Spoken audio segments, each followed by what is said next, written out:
Olá pessoal, bem-vindo ao Days Prof. Mais uma vez estamos aqui, como prometido no canal, vídeos toda semana. E hoje eu vou fazer uma palestra muito importante, sobre os tipos de planejamento que tem, se o que é se planejar, o que é planejamento em si, a gente vai aprender cada um deles, aprender como se planejar e como a gente vai ter esses objetivos alcançados e conquistados, Nós também iremos aprender a ensino, na educação especial, Quais os critérios, o que a gente precisa fazer para executar, como a gente pode ajudar aquela criança, quais são os meios que a gente pode conseguir, para fazer com que aquela criança ela aprenda. Tem várias maneiras interessantes e muito legais que a gente vai aprender aqui também. E por final a gente vai, rever como avaliar um aluno, que foi os vídeos da playlist que eu deixei aqui no canal, tá com um tempinho, então vamos pro vídeo. Bom, então hoje a gente vai começar falando sobre planejamento, E eu preparei um slide bem legal pra gente poder ver, poder discutir, vocês conseguirem entender um pouco mais, a organização, como é que se faz. Eu também trouxe exemplos de planejamento que eu geralmente sigo, no meu cotidiano e que eu estou aprendendo também a seguir. Bom, na pandemia, em 2020, assim que o Covid chegou aqui no Brasil, muitas pessoas ficaram desesperadas, por causa que a rotina foi completamente mudada. Muitas ficaram sem emprego porque não podia sair de casa, estava em período de isolamento. E foi uma coisa muito difícil se adaptar a essa nova rotina, ter um novo planejamento. Porque tem exemplos de pessoas que tinham, um planejamento e que estavam executando, perfeitamente. Esse é o meu exemplo no caso. Porém, com a pandemia, foram perdidas muitas oportunidades, a rotina mudou muito, a vida das pessoas mudaram muito, e isso foi um choque muito grande. E aí, novamente, as pessoas tiveram que se replanejar, fazer um novo planejamento de vida delas e saber, não, o que eu vou fazer agora? Porque muitas pessoas não planejaram isso, não tinham isso em mente. Ai, caso aconteça uma pandemia, o que eu faço? Não, a gente não tinha essa possibilidade de isso acontecer. Então, um exemplo do que aconteceu, comigo, foi que eu passei, eu passei a não ter uma rotina organizada no meu dia, assim também ficando muito sedentária, e o que afetou também, além da minha saúde física, a minha saúde mental. Então, o que foi que eu fiz? Eu tive um planejamento, no caso esse planejamento ele foi o físico, Foi o físico que no caso me ajudou também com o planejamento mental, Daqui a pouco eu vou explicar para vocês melhorzinho, aqui é um exemplo. E aí eu comecei a organizar uma rotina do que eu ia fazer durante o meu dia, da hora que eu acordasse e a hora que eu ia dormir. Então isso eu conseguia realizar todas as tarefas necessárias que eu tinha para fazer e também a melhorar meus hábitos, a ser uma pessoa mais saudável, a ser uma pessoa mais responsável. Então, isso é muito importante, na nossa vida, e agora a gente vai ver como é que a gente pode fazer isso e quais são os tipos de planejamento que existem. Bom, qual a importância de se planejar, Qual é o primeiro passo para começar? Porque muitas pessoas falam, eu queria ter um carro, eu queria ter uma casa, eu queria ter isso, ter aquilo, mas o que elas estão fazendo a partir de agora para conseguirem ter conseguirem realizar esse objetivo, Então, assim, a maioria das pessoas, elas não se planejam, elas simplesmente falam, eu pretendo ter um carro, mas o que ela está fazendo a partir de agora, para poder ter um carro? Nada vai cair do céu, a não ser que você passe por um processo, a não ser que você procure, os caminhos que tem para você chegar ao objetivo que você quer. Então, quando a gente se planeja, a gente tá investindo o tempo que você tem, escrevendo no papel ou em qualquer lugar que você possa fazer, no computador, na planilha, o que você quer realizar, a curto, médio e longo prazo. E nisso, investir não é uma perda de tempo. Investir, é dedicar esse tempo para investir no nosso próprio tempo. Nossa, é engraçado. A gente tá com um tempo livre. Então a gente vai pegar um papel e uma caneta e fazer o básico, o primeiro passo que a gente vai pegar um papel e uma caneta e vai anotar, Vai escrever qual o nosso objetivo para esse ano, para o ano que vem, para daqui a 10 anos, para daqui a 20 anos, o que é que eu quero? O que é que eu quero conquistar, né, na minha carreira profissional, né, no meu relacionamento. E planejamento ajuda na nossa saúde também social, que tudo está ligado uma coisa à outra. Então, o planejamento ele é fundamental na nossa vida, né? Vamos lá. Realização de objetivos. Né? Como eu estava dando aquele exemplo, né, do que aconteceu, né, com a maioria dos brasileiros, né, o exemplo que eu dei que aconteceu comigo em 2020, né, quando eu fiquei sedentária e tudo. E aí, quando eu comecei a me organizar, né, a ter uma rotina diária saudável, né, a ter uma rotina semanal saudável, que você percebe, né, com o tempo, tudo é um processo, nada é da noite pro dia. Quando você percebe que um mês, daqui 2 meses, né, quando a gente fica desmotivado, a gente acha, não tô conseguindo, não tá dando certo. Mas quando você vai ver que você tá tendo um resultado, que aquilo ali tá se realizando, você acaba se motivando mais ainda a fazer aquilo e acaba evoluindo mais, né, como ser humano, né, como pessoa. E isso influencia em tudo, né, em como você vai ser, né, no seu emprego, nos seus negócios, nos seus relacionamentos, né, no convívio com as pessoas e na sua saúde, né. Então, tudo está interligado, né? O planejamento, ele é todo na nossa vida. Se a gente se planeja, a gente consegue conquistar, consegue, né, realizar tudo consegue realizar tudo, né, de uma maneira organizada, né, de uma maneira bem educada e num processo a gente realmente aprende, né? A gente realmente evolui como ser humano. E o último tópico que é analisar o processo, né? Quando a gente analisa, né, como a gente estava, como a gente era e como a gente chegou aqui agora, nossa, como eu evoluí. Eu antes era assim, eu não fazia isso e agora, nossa, eu já sei tanta coisa, já estudo tanta coisa, eu sei muita coisa. A gente percebe, né, onde a gente evoluiu, o processo que foi, e é isso que nos faz crescer, é isso que nos motiva a continuar seguindo em frente e cada vez mais fortes. O planejamento está mais presente do que você imagina, né? Aqui temos 5 exemplos, né, de planejamento que ele está presente nas nossas vidas, né? Família. Família, a gente vê geralmente muitos casais, né, que tem filhos, que tem muitas coisas, que tem cachorro, que tem carro, tudo, né? Tudo aquilo tem a ver com planejamento, né? Se você planeja ter uma família, se você planeja ter uma quantidade certa de filhos, como você planeja educá-los, como você vai fazer para sair nas férias com a sua família. Então, tudo isso é um planejamento.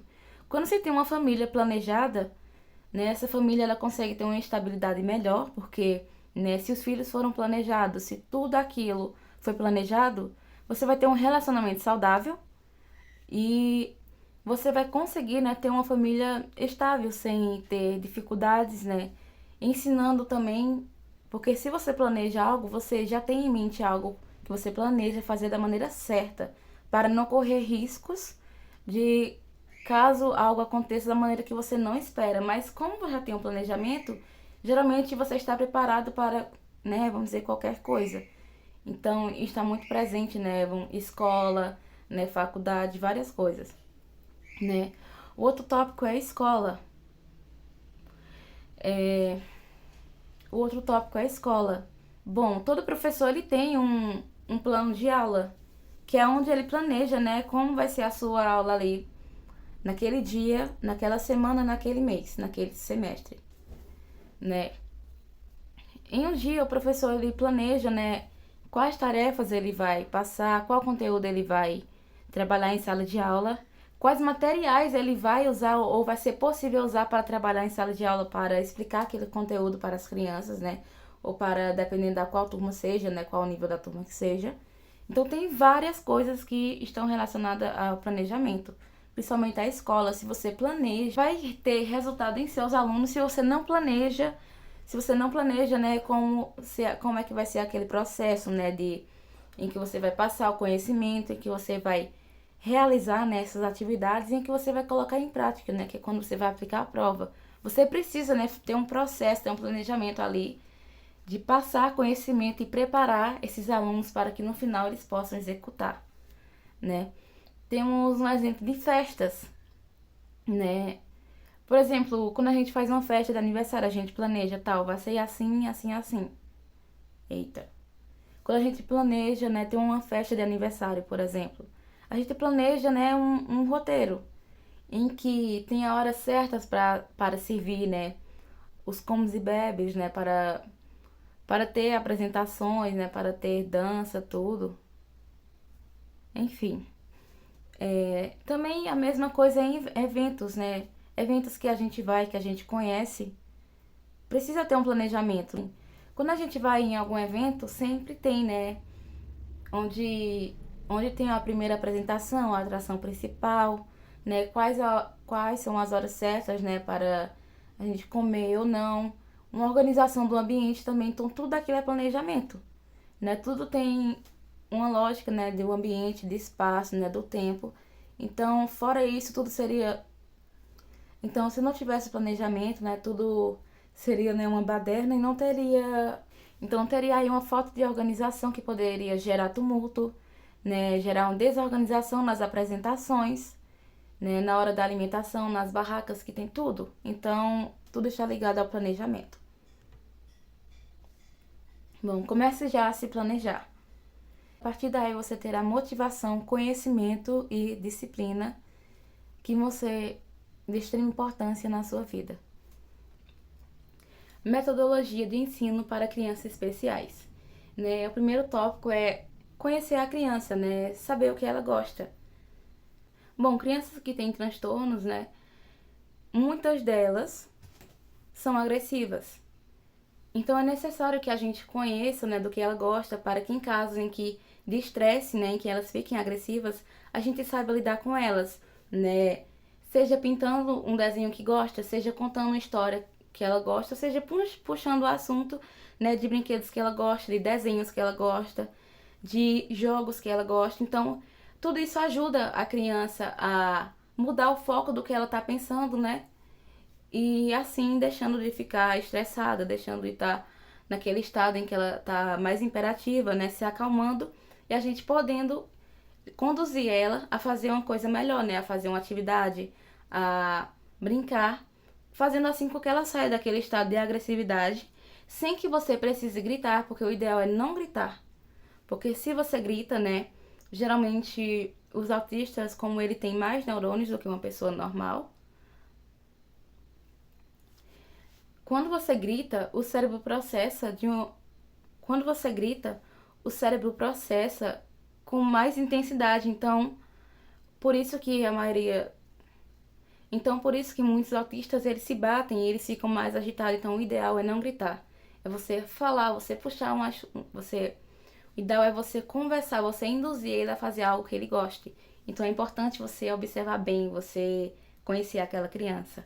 Observação da maneira que ela se comporta diante de outras crianças na sala de aula, no desempenho e na realização de atividades, né? Isso aí é muito importante, porque dependente do transtorno que a criança tenha, ela vai lidar melhor se socializando com outras crianças. Isso vai lhe ajudar a se desenvolver melhor, a aprender com mais facilidade, enquanto outros têm mais dificuldade e acaba que a interação acaba sendo um fator que não o ajuda muito, porque acaba tendo muita violência, acaba prejudicando outras crianças. E tem casos, né, de crianças especiais que realmente não pode estar na sala de aula no meio de outras crianças, né? Não é um ambiente adequado para ela. Então a gente tem que observar cada criança, cada caso e observar como é o desenvolvimento dela. Ela é uma criança que presta atenção na sala de aula ou ela é uma criança que gosta mais de brincar? Ela é uma criança que ela se comunica bem com os outros amigos ou ela é mais isolada ou ela prefere ficar sozinha? Então tem todo esse processo de observação, de conhecer a criança de modo geral. E só assim, observando ela, a gente vai aprender a trabalhar com ela da maneira certa, né? Bom, terceiro tópico. Entender qual a Terceiro tópico. Entender qual a sua dificuldade e qual métodos podem ajudar, né? Bom, eles podem ser brinquedos educativos, jogos, desenhos, entre outros. Bom, como eu falei, né, na observação, né, da maneira que ela se comporta. Se a criança, ela tem mais dificuldade em observar o professor dando aula, a criança especial, do que em jogos, a maioria gosta muito de jogos, né, de brinquedos. Então a gente pode usar isso ao nosso favor, né? Usar isso na educação dessa criança. Tem muitos brinquedos que é muito importante que eles são coloridos, né? Brinquedos pedagógicos educativos, que ele tem várias cores, o que é muito bom, que ajuda a criança a diferenciar as cores. Também junto com as formas geométricas, as figuras geométricas, né, mais conhecidas, que é o triângulo, quadrado e círculo, junto com os números de 1 a 10. Então, com esses jogos, com esses brinquedos, a gente pode trabalhar, né, pode ensinar ele os números, né? Também podendo ensinar as formas geométricas e também as cores, caso eles tenham essa dificuldade. Assim como tem jogos também que ajudam na alfabetização. Então isso é de suma importância a gente entender, se a gente observar, né, e ver se o aluno, ele prefere assistir, ou ele prefere brincar, ou ele prefere estar em sala de aula. Então é importante primeiramente a gente observar esse aluno, né? Então, né, um exemplo disso, né, como jogos educativos, a gente tem o Nina, não, perdão, né, jogos não. Com desenhos educativos, a gente tem o Nina Resolve, que foi meu professor Diógenes que criou, né, esse desenho. Ele está em processo de desenvolvimento, que é um jogo educativo, né, para crianças, né, de todas as séries, a partir da série inicial até, eu acho que o nono ano, da série inicial até o nono ano, se eu não me engano. E ele tem a finalidade de ensinar matemática de uma maneira divertida, né? Ele está no processo ainda.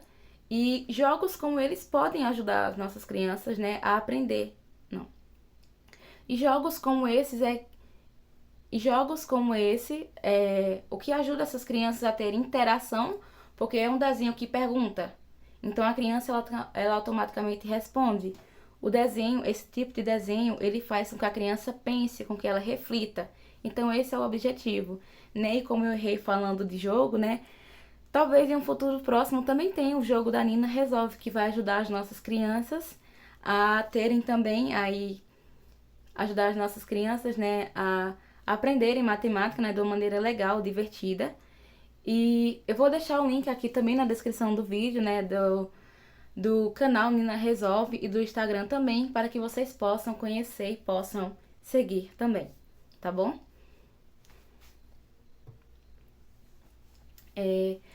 Qual tipo de material eu devo trabalhar com a criança especial, né? Primeiro temos o material concreto: cordões, massinha de modelar, palitos de madeira, cotonete, papel crepom, tinta guache, lápis de colorir, cordões, entre outras diversidade de coisas, né? É muito importante esse material concreto.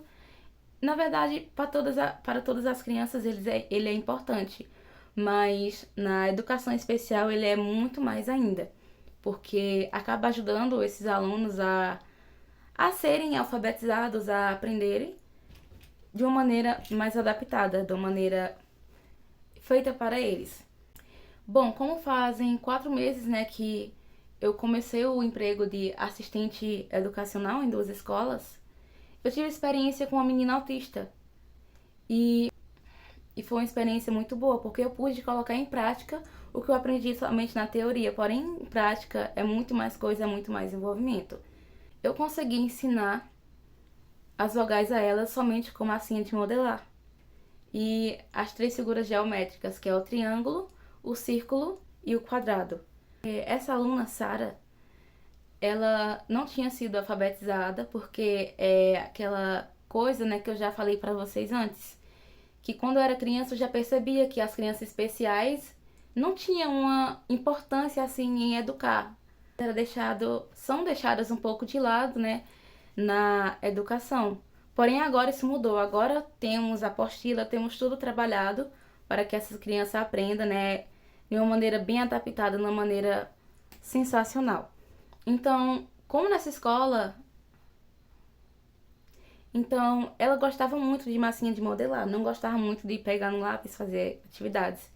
Então, com massinha de modelar, eu conseguia formar, fazer as letras do A até o U e também as figuras geométricas e ficava, que figura é essa? Quadrado, que figura é essa? Triângulo. E assim ela também aprendeu as vogais. E quando ela aprendeu as vogais, eu comecei a passar para o caderno. Comecei a passar atividades para ela cobrir, para trabalhar a coordenação motora, o que é muito importante. Então, ela já estava aprendendo a como escrever as vogais. Então, ela já conhecia as vogais, estava apenas aprendendo como as escrevê-las no caderno. Então, isso é uma conquista muito grande, porque você precisa entender e se adaptar a cada criança. Ah, ela gostava mais de massinha de modelar, mas outra criança, né, o que eu estou cuidando agora, que também é autista, já ele gosta de brinquedos. Então, para trabalhar, né, a coordenação motora, eu usei com ele brinquedos educativos em que trabalhava o movimento de pinça, a coordenação motora. Então, a gente precisa, né, entender, de fato, o que o aluno... A gente precisa... Então, de fato, a gente precisa conhecer esse aluno, saber do que ele gosta e, sendo assim, podendo ensinar ele da maneira correta e fazendo com que ele aprenda e seja... Fazendo assim com que ele aprenda e possa conseguir se desenvolver. É de suma importância que as crianças realizem atividades, né? É para isso que se existe um material concreto. Junto com ele, tem atividades adaptadas para essas crianças, tais como jogos educativos que ajudam na aprendizagem de letras e números. Esse é o exemplo que eu acabei dando aí. E na escola, né, que eu estou agora, né, eu ganhei... Bom, e na escola que eu estou agora, né, a gente ganha um kit, né, com material concreto. Não tá todos aqui porque eu guardei o resto na bolsa para trabalhar. Onde vem algodão, cotonete, palito de picolé, onde vem tinta, guache, cola, emborrachado, todos os tipos de materiais que a gente trabalha, né, com essas crianças. Além de uma apostila totalmente adaptada para cada aluno. Se o aluno ele não sabe os números, então vai ser uma apostila voltada com mais atenção nos números. Se o aluno ele tem mais facilidade com os números e tem mais dificuldade em letras, então a apostila vai ter um foco em especial nas letras, assim como coordenação motora, entre outras coisas. Então, a educação de agora, ela está sendo muito bem trabalhada e eu fico muito orgulhosa disso. Então, o meu objetivo é que isso continue assim, que a gente possa evoluir cada vez mais. E sobre planejamento, né, já que a gente está, né, na nossa palestra falando sobre esses 3 temas, né, esse aqui é o meu, vamos dizer que é o meu diário, né, é um diário, né, onde todos os dias, né, eu faço um relatório de como o aluno se comportou, de como ele está evoluindo, o que foi que ele fez, o que foi que ele não fez, o que foi que eu observei nele. Então, isso aqui é muito importante, né, para a gente fazer um relatório, né, e dizer como é que está esse aluno, como foi a sua evolução, o que precisa ser feito, quais coisas ele já aprendeu e o que a gente pode utilizar, né, para trabalhar com ele. Isso aqui é muito importante. E também eu planejo, né, eu sempre dou uma olhada nas apostilas que ele tem. E eu sempre planejo, né, o que eu vou trabalhar com ele, né, todo dia. Eu sempre olho, né, as apostilas e vejo o que ele tá precisando aprender, o que ele já tá melhor. Então, eu também, né, tenho um planejamento, né, de aula, de atividades, o que eu vou passar para ele, o que eu vou ajudar ele. Então, isso é muito importante para que não chegue na hora e você não... Isso é muito importante para que não chegue na hora e aconteça o que eu vi acontecendo na minha infância com meus colegas, né? Com meus colegas especiais. Em que não tinha nada planejado para eles, não tinha uma estrutura de ensino com que eles aprendessem os números, as letras. Então é de suma importância que a gente conheça essas crianças, conheça as suas necessidades especiais e aplique elas de acordo com cada criança. Cada criança é diferente uma da outra. E é isso que nos motiva a continuar cada vez mais. Conquistar a criança. Há vários modos de recompensar essas crianças. As mesmas adoram ser mimadas por algum tipo de doce ou brinquedo. Também existe tabela de recompensas para essas crianças, para assim entender que ela tem direitos e deveres que precisam ser cumpridos e a se motivarem a fazer o certo. Isso é uma coisa muito legal, porque geralmente, né, como essas crianças, né, tem mais dificuldade, ou não gostam de estar em sala de aula, ou não gostam de realizar uma simples atividade, não gostam de realizar uma atividade, né, por mais simples que seja, até as mais complexas, né? Quando a gente começa a trabalhar essas coisas, né, quando a gente passa a dar mimos, pequenos mimos, sejam eles educativos ou não, né? Como a gente pode dar um doce, pode dar uma bexiga, algum brinquedo, alguma coisa, isso ajuda na motivação, né? Isso ajuda na motivação e a fazer com que eles entendam que ele deve fazer aquilo, porque ele sabe que se ele está fazendo aquilo, ele está sendo recompensado. Então, ele vai entender que o que ele está fazendo é o certo. Então, isso vai incentivá-los a continuar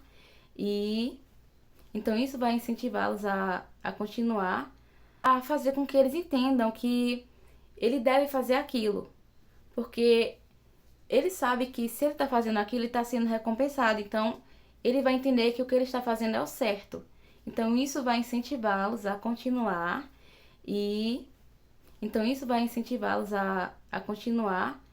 ajudando assim com que eles possam a fazer essas atividades, né, a fazer os seus deveres com mais facilidade, com menos dificuldade. Jamais gritar, mas sim falar com autoridade quando for necessário. Essa questão de conquistar a criança, é necessário você ter o respeito, né? Como que uma criança vai ter respeito por você se você não ter o respeito por ela? Não adianta você gritar com uma criança, né? Caso ela faça alguma coisa que você manda, ela vai fazer por medo e não porque você conquistou-a de verdade. Não porque ela respeita você. Então, é sim necessário, às vezes, falar em tom de autoridade, mas sem elevar a voz. E se manter firmeza em suas palavras e olhando diretamente nos seus olhos, para que elas foquem, né, e possam entender que muitas vezes elas desviam olhar. Então é necessário olhar olho a olho e falar com firmeza, falar com segurança e não gritar. Porque assim, se você não grita, você vai conseguir conquistar, né, essa criança e fazer com que ela lhe respeite e ter uma relação muito boa com você e que ela consiga se desenvolver melhor, sem medo. Conquistar o respeito, ensiná-la a respeitar o professor, porque ele também a respeita e não sentir medo. Essa é a mesma coisa que eu falei. Quando você respeita a criança, ela automaticamente vai ter respeito por você também. Então, é necessário ter essa troca justa de direitos e deveres que as crianças elas devem cumprir, né? E também elas têm direitos. E fazendo assim a gente consegue, né, ter uma educação, né, com crianças especiais, fazendo com que elas se desenvolvam, com que elas façam atividades, com que elas aprendam, né, sejam alfabetizadas, conheçam os números e possam sim se desenvolver de uma maneira mais leve e com um diferencial, que foi para a maneira que os profissionais trataram ela, ensinaram, dando a ela liberdade e respeito para fazer o certo. Então, eu espero que isso tenha ajudado muito vocês, né, a entenderem um pouco mais, né, sobre a criança especial e o que é necessário para trabalhar com elas. De acordo com o método de Polya, né, 1995, né, que devemos observar um aluno para os avaliar da maneira correta, né, que são eles, né. Se o aluno compreendeu o problema, mostrou qual estratégia irá seguir e executou a estratégia, né, ou resolução corretamente, e chegou ao resultado correto. Bom, eu vou explicar cada um deles, né, para que... Bom, né, como assim o aluno compreendeu o problema? Se a gente passa uma avaliação para o aluno fazer uma atividade, ou uma prova, uma atividade avaliativa, né, se tem uma determinada situação e o aluno ele entende o que a questão está pedindo, já pode contar aí como pontos. Se o aluno ele entendeu, ele mostrou qual estratégia iria seguir, se ele armou o cálculo, se ele executou o cálculo correto e se o resultado final foi o corretamente, né, do que a questão estava pedindo, então aí ele tirou uma nota completa. Porém, se ele fez o cálculo de maneira correta, né, se ele executou a estratégia da maneira correta, e no final ele poder ter errado, né, uma vírgula, né, alguma coisa que possa ter alterado o resultado final, então ele não vai zerar a questão, porque a gente precisa analisar cada um deles, né? Então, agora a gente vai ver um exemplo disso na prática para vocês poderem entender melhor, né, de como a gente faz para avaliar um aluno e como a gente pode também fazer para resolver isso. Resolva a seguinte atividade. Um artesão consegue produzir 15 ovos de Páscoa de 1 kg e 20 ovos de 500 gramas por dia. Ele recebeu a encomenda de uma loja e vai ter que fazer 1.600 ovos de 1 kg. Em quantos dias ele consegue fazer essa entrega? Bom, aqui agora a gente vai ver, né, 3 alunos que resolveram essa questão, né, da maneira que eles compreenderam. A gente vai ver se tá certo ou não. Dando, né, onde foi os pontos que ele acertaram, onde foi os pontos que ele erraram. E por fim, o que a gente pode fazer para melhorar isso?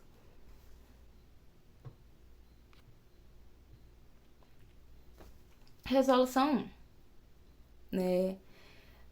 Podemos ver que o aluno 1, ele pegou a quantidade de ovos, né, que queria que ele fizesse e multiplicou pela quantidade de ovos de 1 quilo, né? E aí podemos ver que ele armou, ok? Ele não entendeu o problema. Ele armou o cálculo, ok? Ele mostrou a execução. Ele executou, né, de maneira correta. E chegou ao resultado correto, né, de acordo com o que ele entendeu. Bom, a gente, pelos 4 pontos, a gente podemos analisar que ele não entendeu a questão, né? Não compreendeu de fato o que era para ter feito. Porém, a partir do segundo tópico, ele mostrou a lógica que ele iria seguir, né? A lógica que ele iria seguir, no caso ele multiplicou, né, a quantidade de ovos por a quantidade de dias por a quantidade de ovos de 1 quilo. E a partir desse raciocínio dele, que ele teve, ele conseguiu, né,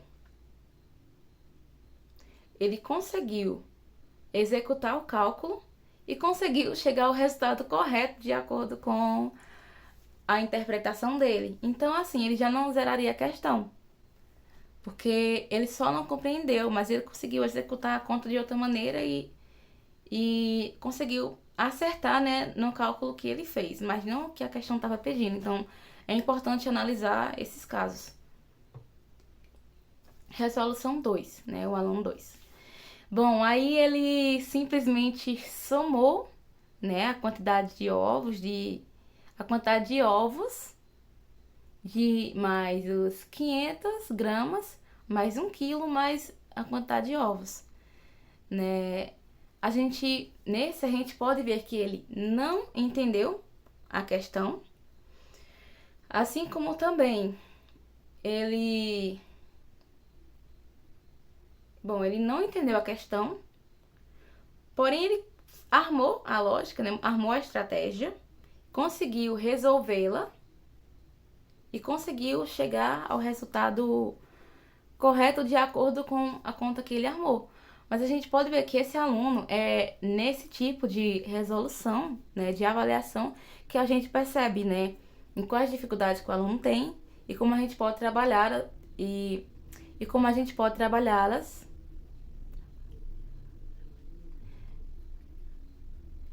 É nesse tipo de questão, né, que a gente percebe, né, que a gente observa, né, as dificuldades que o aluno tem, né, e como a gente pode trabalhar, porque a gente pode ver que esse aluno, ele não tem conhecimento, né, sobre como separar aí as unidades de medidas, e ele também não tem noções de multiplicação, divisão. Então, é importante trabalhar isso com ele. nesse tipo de avaliação a gente pode ver, né, no que o aluno tem mais dificuldades e é muito bom para depois a gente poder trabalhar e ensiná-los da maneira correta. Bom, o aluno 3, ele simplesmente pegou a quantidade de ovos que deveriam ser feitos, né, deveriam ser feitos em X dias, e dividiu pela quantidade de ovos de 1 quilo.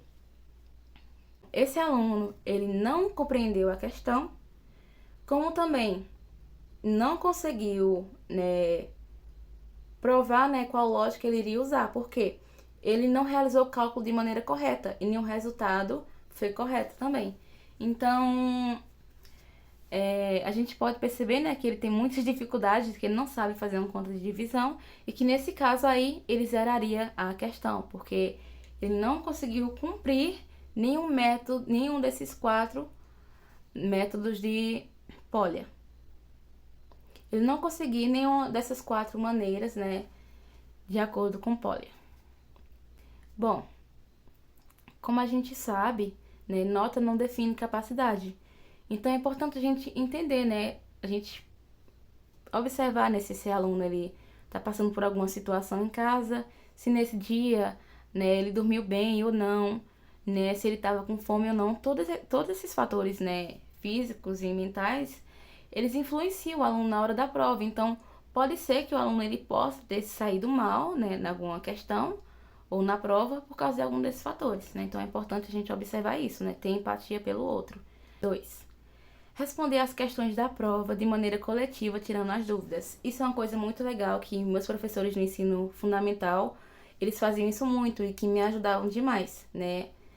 Que a gente pegava, né, as nossas provas, né, quando ele corrigia, ele entregava, e a gente ia fazer uma correção geral no quadro e a gente tirava as dúvidas de questões que a gente tinha errado. Então, isso também auxilia e ajuda muito os alunos a, de fato, tirarem essas dúvidas e perceberem onde foi que eles erraram, né? 3. Estabelecer um plano. Resolução dos problemas, de suas variáveis, né? Suas hipóteses e seus modelos, né? Aqui a gente vai fazer um planejamento, né? Um plano de aula. Bom, aqui a gente vai estabelecer um plano, né?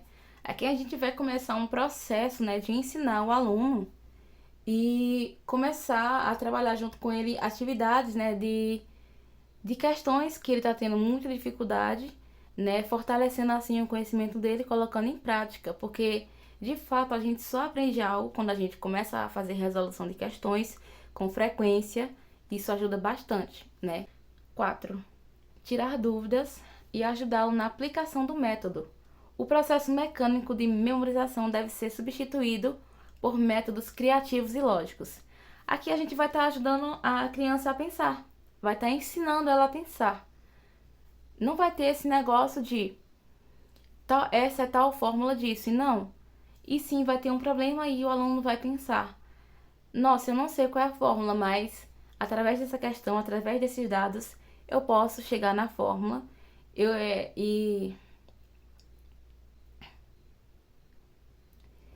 E aqui a gente vai parar esse processo de memorização, porque de fato a gente vai estar ensinando o aluno a pensar de maneira lógica. Ele vai conseguir responder aquela questão de outras maneiras, através de raciocínios lógicos, através de outras maneiras. Então é importante a gente parar com esse processo mecânico de tem que aprender essa fórmula, aquele processo mecânico. Não, a gente precisa, né, desses processos criativos e lógicos. Tem jogos, tem várias maneiras de a gente estimular, né, o desenvolvimento desse aluno, a aprendizagem. 5. Por fim, reaplicar uma nova avaliação, né, ou atividade avaliativa, e aprovar que o aluno está motivado e pronto para desenvolver seus conhecimentos, né? Isso aqui é muito importante porque depois desse processo todo, né, de aplicação de questões, de ensino, de outras maneiras, então é importante a gente parar com esse processo mecânico de tem que aprender essa fórmula, aquele processo mecânico. Não, a gente precisa, né, desses processos criativos e lógicos. Tem jogos, tem várias maneiras de a gente estimular, né, o desenvolvimento desse aluno, a aprendizagem. 5.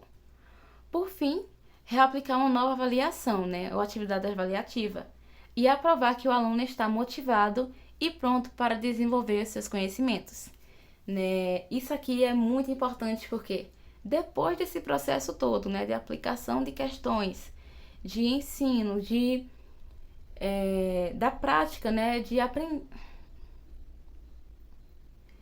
ensinar o aluno como a pensar de maneira lógica, a gente faz o que? Uma avaliação. A gente vai aplicar outra prova, né, outra atividade avaliativa, e a gente vai ver que o resultado de fato está funcionando, né? A gente vai ver o que foi que ele aprendeu, se ele ainda tem dificuldade em algo, se ainda restou alguma dúvida, e se caso restou, a gente vai saber como trabalhar e como ensinar ele de maneira correta. Bom, pessoal, essa foi a nossa palestra, né, de tipos de planejamento, né, da importância, né, de como trabalhar com criança na educação especial e de como avaliar um aluno, né? Espero que vocês tenham gostado e até o próximo vídeo. Não esquece de curtir, compartilhar